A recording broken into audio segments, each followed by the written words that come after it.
Éducation, société, vie pratique, entre nous.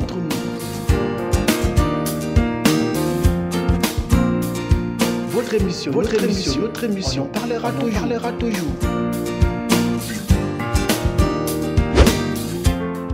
Bonjour chers abonnés, vous êtes les bienvenus dans votre émission Entre nous. Entre nous aujourd'hui s'intéresse à l'éducation nationale et nous avons pour ce premier numéro comme invité Lébonda Nieto Georges, qui est ici président du mouvement des élèves et étudiants du Congo, section Thomas Sankara A. Avec lui, on va rentrer dans les coulisses du MEC et on va comprendre ce qui se passe là-bas. Bonjour Nieto. Bonjour. Non, ça va bien. Oui. Pourquoi tu es président du MEC, section Thomas Sankara A? Je suis président du MEC au lycée Thomas Sankara A, bien évidemment parce que dans ce mouvement, la gestion d'une section requiert des épaules. Donc, je pense avoir fait mes preuves quand j'étais encore au CG Machua et arrivé au lycée Thomas Sankara A aussi, avant qu'on place le bureau. Et puisque ça se passe aussi sous voie électorale, je pense avoir conquis les élèves. D'entendre parler, tu as des qualités que tu disposes pour porter cette charge. Est-ce que quelque part tu es un peu trop prétentieux? Tu n'es pas un peu trop prétentieux par rapport à ça? Oh non, par rapport à ça, je ne suis pas prétentieux parce que je sais que je suis certes le président, mais je ne travaille pas seul. Tu as dit cette charge-là requiert des épaules. Tu as des épaules? Oui. C'est lourd. Oui. Alors, avec toi, on va discuter, on va rentrer un peu dans les coulisses de votre mouvement. Moi, je voudrais savoir comment est-ce que ce mouvement a débuté, par quel constat vous étiez poussé à créer ce mouvement. Ce mouvement, qui est le MEC, avant d'être le MEC, il fut un seul mouvement avec l'ULICO. J'ai oublié le nom du premier mouvement syndical. Par rapport aux problèmes qu'il y avait, quelques membres de ce mouvement-là ont décidé de se retirer, puis de former leur propre mouvement qu'ils ont appelé MEC, Mouvement des élèves et étudiants du Congo. Alors, nous sommes dans quelle année déjà où ce mouvement a vu le jour? Est-ce que tu m'expliques un peu la base de la création, ce qui s'est passé? Le constat, c'est quelques problèmes au sein de leur organisation, ce qui a poussé exactement la création du MEC. Alors, je voudrais un peu savoir quelles sont les années que vous avez précisément débuté avec ce mouvement. Toi, tu viens d'arriver, certainement tu as fait un profil sur l'origine même du MEC. Parce que s'il faut porter la charge du MEC, tu devrais avoir aussi le commencement, la jeunesse de ce. Bien évidemment. Ce mouvement a vu le jour début des années 2000, donc je peux dire fin des années 1900. Et le siège du mouvement se trouvait au numéro 56 de la rue Liranga. Actuellement, c'est une école privée appelée ABC. Et jusqu'aujourd'hui, ça reste toujours notre siège. Donc, quel que soit ce qu'il y a à faire, avant d'aller au niveau de la présidence à Maringobi, ça passe toujours d'abord par le siège fondateur. Au début du mouvement, ils ont voulu montrer qu'ils avaient quelque chose d'une voix à présenter, parce que c'est parti d'une organisation qui n'a pas su répondre aux besoins ou aux exigences des autres. Est-ce que vous pensez qu'aujourd'hui, vous faites mieux avec ce mouvement-là? Vous ne faites pas comme les autres? Est-ce qu'on ne constate pas des dérives au sein du mouvement? Tu ne me diras pas que ça ne manquera pas. Non, je ne veux pas dire qu'il n'y a pas de dérive dans notre mouvement, mais nous faisons mieux qu'avant. Parce qu'aujourd'hui, nous explorons tout type de plans pour améliorer l'éducation congolaise. Donc je peux le dire que oui, nous faisons mieux qu'avant. Alors pour faire mieux, il faut déjà prévoir des actions pratiques qu'il faut mettre en jeu, mettre en vigueur pour améliorer l'éducation nationale. Moi, je voudrais avoir un peu quelques actions pratiques que vous avez déjà menées tout au fond de votre organisation sur le terrain avec les enfants, sachant très bien que votre mouvement a pour but de préserver les droits et les devoirs de l'élève au sein de votre établissement. Qu'est-ce que vous avez déjà mené comme traitement, comme action dans votre établissement de formation comme président? Jusqu'à présent, au sein de notre mouvement, nous avons mené beaucoup d'actions sur le terrain, des journées culturelles, parce que, comme on le dit, mieux vaut oublier là où on va, mais ne jamais oublier d'où l'on vient. Donc, ne pas perdre nos racines. Nous permettons aux élèves d'apprendre le passé du Congo dans des journées culturelles, des sorties, des journées sportives. Et pas plus tard que le mois chaud passé, nous avons organisé une campagne de sensibilisation de 2 semaines sur les antivaleurs, la fraude et la corruption en milieu scolaire. Nous avons aussi parlé de la violence faite aux jeunes filles, de la délinquance juvénile et nous continuons sur cet élan afin de pouvoir améliorer encore de plus belle l'éducation. Ce sont les observations que vous avez faites au sein de l'établissement. Parlons un peu des harcèlements sexuels, des notes sexuellement transmissibles. Aujourd'hui, hier, Thomas Sankara était un centre d'éducation nationale parce que nous avions des bons résultats, nous avons des cadres qui sont sortis de là. Et on remarque qu'aujourd'hui, Thomas Sankara est devenu un centre de la délinquance juvénile. Est-ce que c'est à base de ça que vous avez organisé ces journées portes ouvertes ou ces journées de sensibilisation auprès des élèves de Thomas Sankara? Ben oui, nous avons organisé cette sensibilisation. Certes, c'était pour ces raisons-là, mais non pas qu'au lycée Thomas Sankara. Vous l'avez bien dit, Thomas Sankara avant était un centre national qui a sorti des grands cadres. Aujourd'hui, si peut-être les élèves n'étudient plus, c'est parce que ça donne à d'autres activités que la lecture. Au sein de Thomas Sankara, je m'évertue à discuter avec chaque élève, passer dans chaque salle, afin de pouvoir comprendre ce qui se passe. Parce que s'il faut rehausser le nom de Thomas Sankara, c'est bien par le travail des élèves. Parlant de 4e trimestre, par exemple, il y a des élèves à Thomas Sankara qui n'arrivent même plus à travailler. La raison, c'est on sait qu'il y a un 4e trimestre qui existe. On va donner de l'argent. Parlons des financements un peu secrets dans votre établissement. Est-ce que vous êtes au courant que certains financements secrets qui visent la corruption des administrations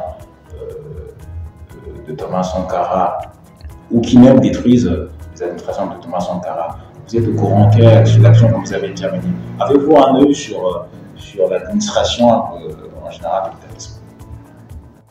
Oui, j'ai un œil sur l'administration générale de l'établissement et oui, je suis au courant qu'il y a ce genre de pratique, mais laissez-moi vous dire qu'il y avait, parce que désormais, nous avons adopté une nouvelle méthode en accord avec la direction. Nous ne pouvons plus admettre ces histoires de 4e trimestre.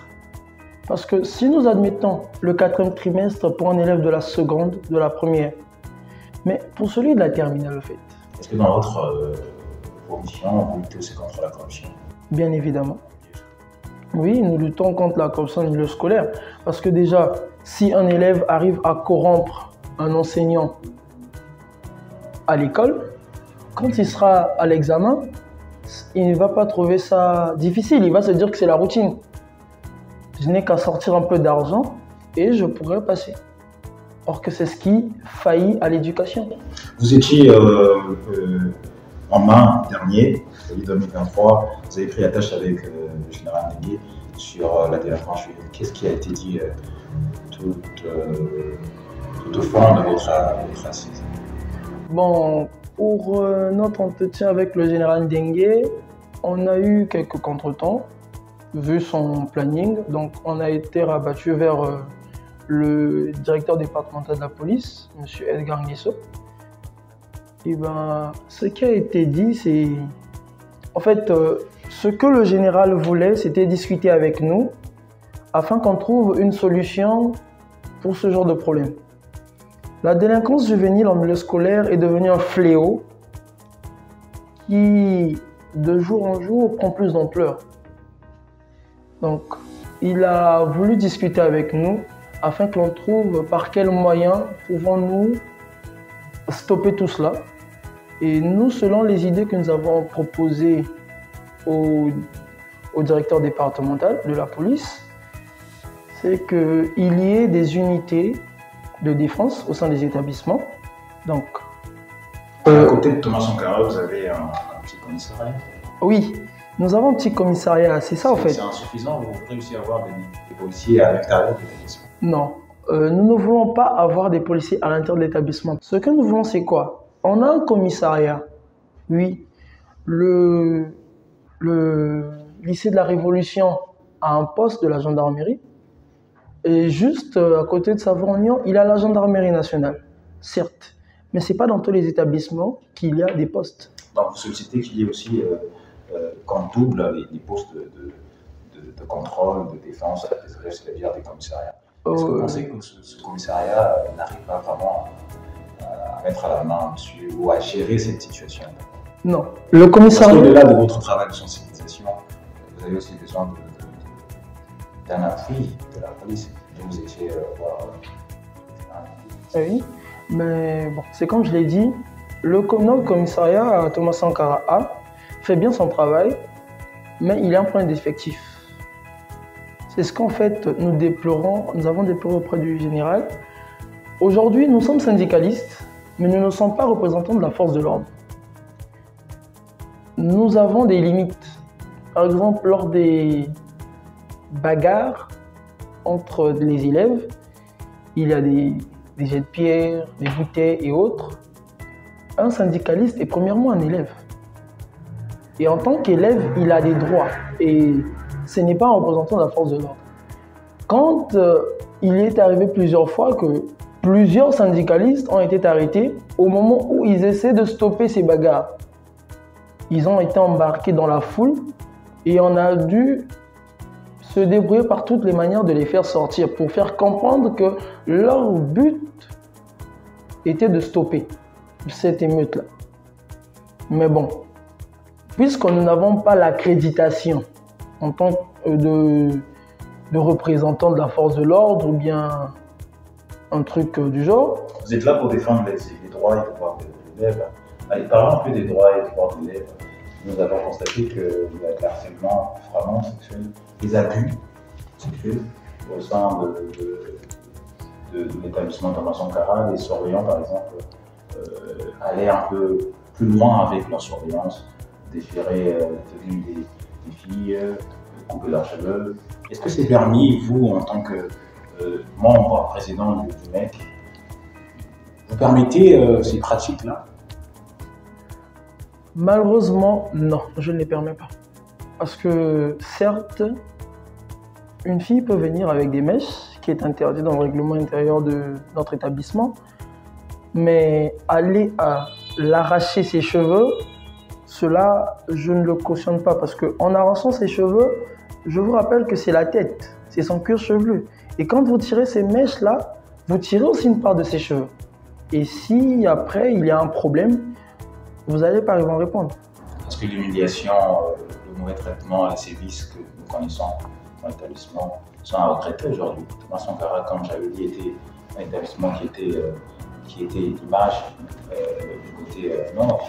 Mais aujourd'hui, on remarque ces abus, c'est vraiment ces abus. Et après, parlons un peu du règlement intérieur des élèves au sein de l'établissement. Est-ce que tous se sont approvisionnés de ce règlement-là? L'achat, le financement, c'est un peu difficile. C'est gratuitement qu'on donne ces règlements, ce petit règlement intérieur, ce petit carnet-là aux élèves. En fait, le règlement intérieur, il est... L'élève, bien sûr. Oui, le règlement intérieur de l'élève, bon, on ne le donne pas juste comme ça, c'est... Moyennant quelque chose. Non, pas moyennant quelque chose. C'est un document qui est à la disposition de tout élève qui veut s'en acquérir. Mais aujourd'hui, les élèves, certains d'entre eux même, je peux dire que la majorité n'ont même pas un seul règlement en tête. À part... Pourquoi vous n'incitez pas ces élèves-là à en avoir facilement? Ça veut dire quelque part, vous marchandez peut-être, parce que je ne sais pas si la grande sensibilisation à faire pour maîtriser les enfants, c'est déjà commencer à leur dire que l'établissement a des règles que vous devez observer, respecter et travailler là-dessus si vous ne voulez pas être renvoyé, si vous ne voulez pas avoir des problèmes avec l'administration. Ben oui, nous incitons chaque élève à pouvoir avoir le règlement intérieur. Parce que grâce au règlement intérieur, ça nous permet d'éviter certains litiges. Si l'élève connaît bien son règlement intérieur, parce que je me rappelle bien, il y avait un moment où je passais de salle en salle, j'essaie de trouver une salle où il y a permanence. Si c'est par exemple 1 heure, je passe toute 1 heure dans cette salle avec des membres à moi et le règlement intérieur. Essayer un peu de discuter avec eux, leur apprendre et leur expliquer certaines règles qui s'y trouvent. Vu que vous êtes installé dans votre bureau exécutif, quel constat faites-vous si vous regressez ou vous avancez? Ben, depuis que je me suis installé dans mon bureau exécutif, en tant que président, je pense bien que je progresse. Je progresse, oui, parce que le travail, il s'est multiplié. Il y a eu plus d'avancées. Bien évidemment, je n'ai pas pu avoir cette avancée seule. Avec la collaboration de mon bureau exécutif, de l'administration, des directeurs des études, du proviseur, des surveillants généraux.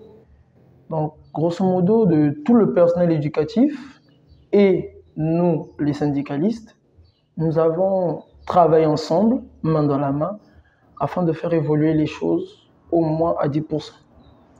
Donc on vient de comprendre que le mouvement des élèves et étudiants du Congo, Thomas Sankara, a dans sa gouvernance par le président Le Panda Nieto Georges est en train d'avancer. C'est un mouvement qui avance. Est-ce que, quelque part, les enfants ont l'appui du gouvernement, des ministères qui sont chargés de les soutenir?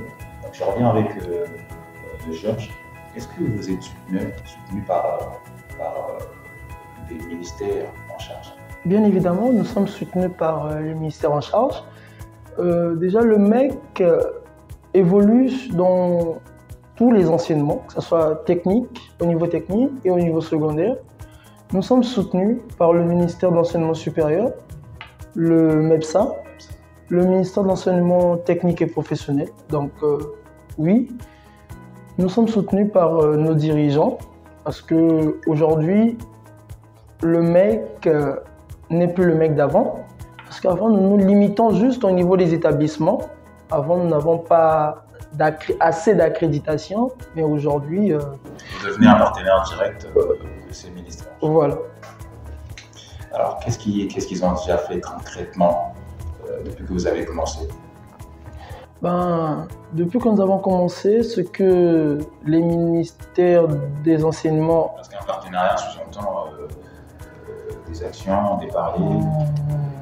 Ensemble, on essaie de voir qu'est-ce qu'il faut faire, qu'est-ce qu'il faut mettre en jeu pour qu'on évolue. Oui, c'est ce qu'ils font. C'est ce qu'ils font. Ils nous soutiennent. Quels sont les besoins que vous avez, que vous présentez vraiment au ministère? Les besoins que nous présentons naturellement au ministère, c'est d'abord l'amélioration de la condition d'éducation. Parce qu'aujourd'hui, nous pouvons le constater, la majorité des établissements publics, ce sont des vieux bâtiments. Je prends par exemple le cas de notre lycée, le lycée Thomas Sankara A. Ce sont des vieux bâtiments.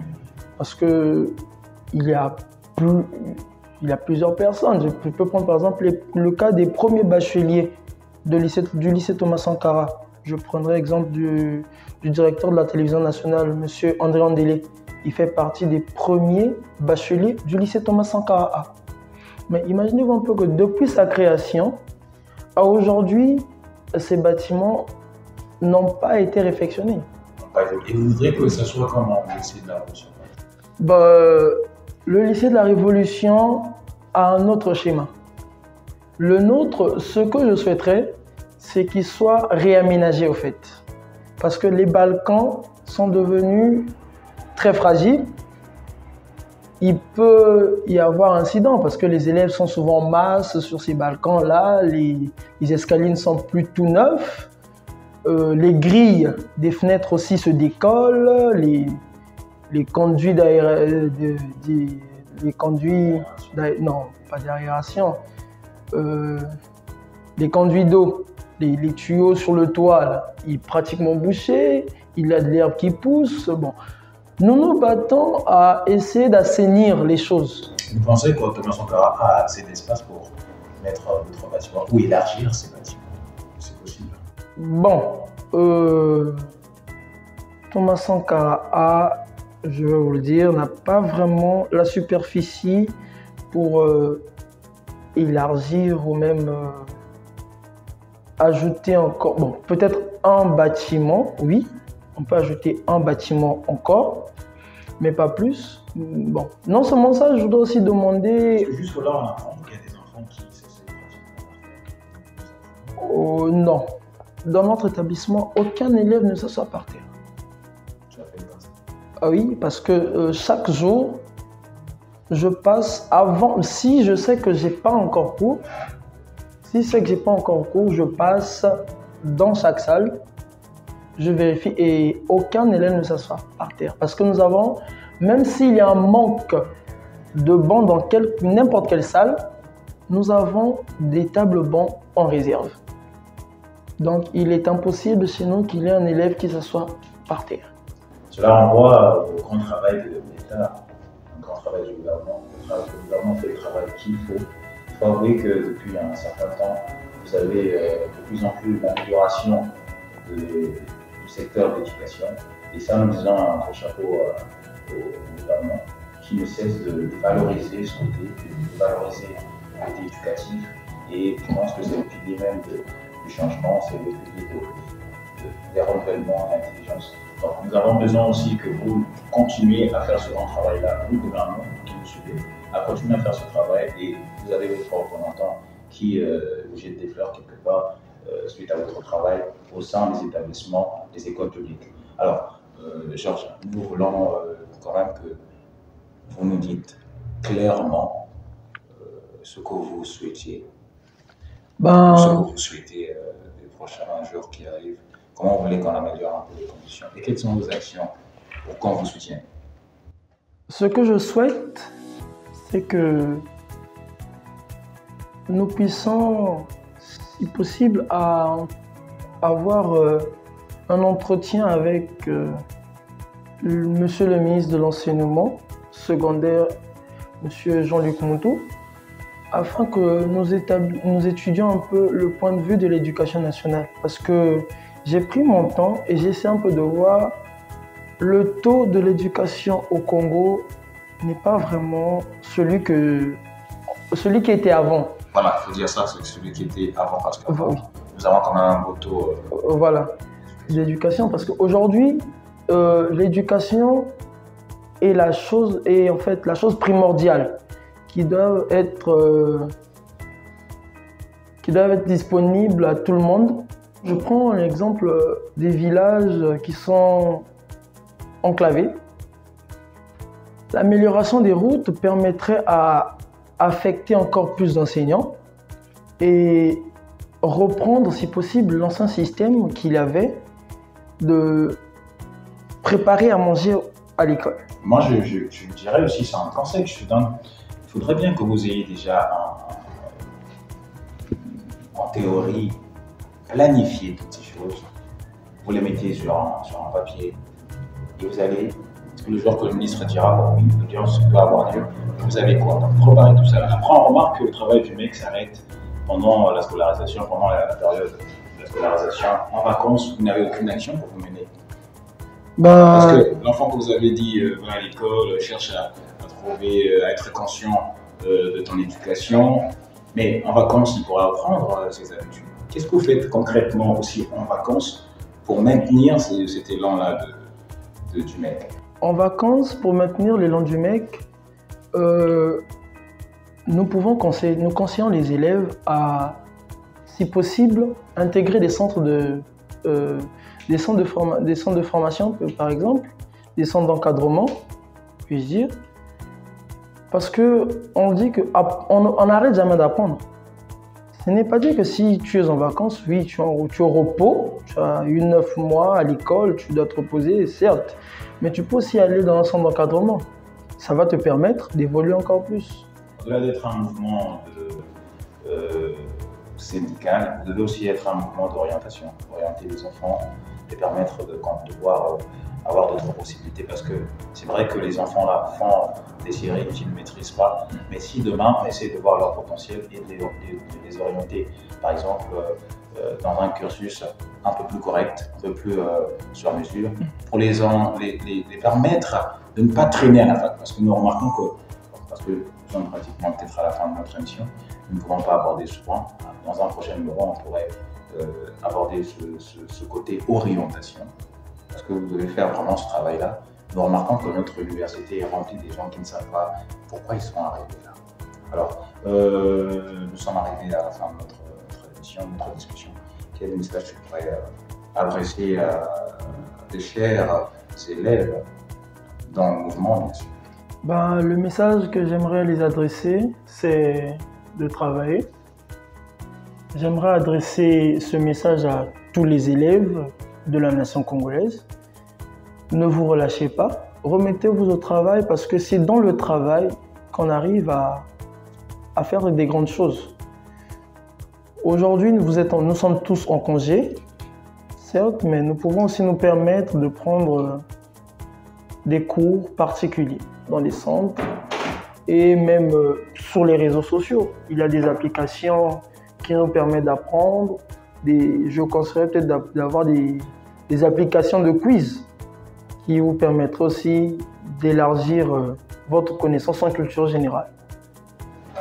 Allez, c'était entre nous, c'est la fin de notre émission. Nous avons reçu sur ce plateau Monsieur le président du MEC, Monsieur Nieto Georges, avec qui nous avons discuté de tout ce qui concerne le MEC et nous avons été ravis de le recevoir sur ce plateau. À vous, chers abonnés, je dis de vous abonner massivement et de liker parce que c'est très important si vous voulez avoir des notifications ensuite. Vous devez faire ce bon travail-là et de transmettre l'info à tous ceux qui peuvent aussi recevoir de vous notre information. Donc, on se dit au prochain numéro. Au revoir. Éducation, société, vie pratique, entre nous.